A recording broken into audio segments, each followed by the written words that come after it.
തൃശൂർ മുണ്ടത്തിക്കോട് വെടിക്കെട്ടുപുര ദുരന്തത്തിൽ ഗുരുതര പരിക്കേറ്റ ലൈസൻസി സതീശൻ മരിച്ചു. തൃശൂർ മെഡിക്കൽ കോളേജിൽ വെന്റിലേറ്ററിൽ ചികിത്സയിലായിരുന്നു സതീശൻ. ശ്രീജിത്ത് ശ്രീകുമാരനുണ്ട് തൃശൂരിൽ നിന്നും. ശ്രീജിത്ത്, വിവരങ്ങൾ.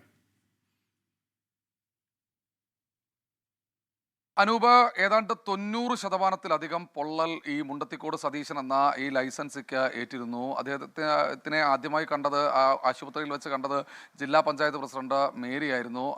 മേരി തോമസ് നമ്മളോട് പറഞ്ഞത് സംസാരിക്കാൻ പോലും കഴിയുന്നില്ല, വിളിച്ചാൽ ഒന്ന് മൂളുന്നുണ്ട്, അതിനപ്പുറത്തേക്ക് സതീശന് ജീവനുണ്ട് എന്നതിൻ്റെ ഒരു സൈൻ അത് മാത്രമാണെന്നാണ് ജില്ലാ പഞ്ചായത്ത് പ്രസിഡന്റ് നമ്മളോട് പറഞ്ഞത്. എന്തായാലും മുണ്ടത്തിക്കോട് സതീശൻ അല്പസമയം മുൻപ് ഉച്ചയോടുകൂടിയാണ് മരണം സംഭവിച്ചിരിക്കുന്നത്. വെന്റിലേറ്ററിലായിരുന്നു അദ്ദേഹം ചികിത്സയിൽ തുടർന്നിരുന്നത്. അദ്ദേഹത്തിൻ്റെ അച്ഛൻ മണിയായിരുന്നു ഇത്തരത്തിൽ തിരുവമ്പാടി വിഭാഗത്തിൻ്റെ ഈ ലൈസൻസിയായി പ്രവർത്തിച്ചിരുന്നത്. അതിനുശേഷമാണ് ഒരു 15 വർഷം മുൻപ് ഇത് മുണ്ടത്തിക്കോട് സതീശൻ എന്ന ഈ വെടിക്കെട്ട് കലാകാരൻ ആ ഒരു ചുമതല ഏറ്റെടുക്കുന്നത്. എന്തായാലും അല്പസമയം മുമ്പ് മരണം സ്ഥിരീകരിച്ചു. ഇനി ആശുപത്രിയിൽ 3 പേർ കൂടിയാണ് അതീവ ഗുരുതരാവസ്ഥയിൽ, 4 പേർ കൂടിയാണ് ചികിത്സയിലുള്ളത്.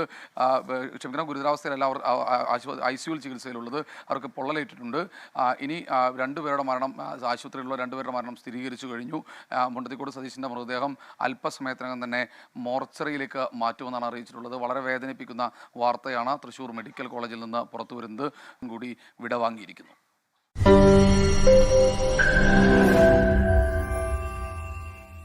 ലോകത്തെവിടെയായാലും ഏത് സമയത്തും 24 വാർത്തകളും ഓഗ്മെന്റഡ് റിയാലിറ്റി പാക്കേജുകളും എക്സ്പ്ലെയിനറുകളും വിശദമായി കാണാൻ ഞങ്ങളുടെ യൂട്യൂബ് ചാനൽ നിങ്ങൾക്ക് സബ്സ്ക്രൈബ് ചെയ്യാം.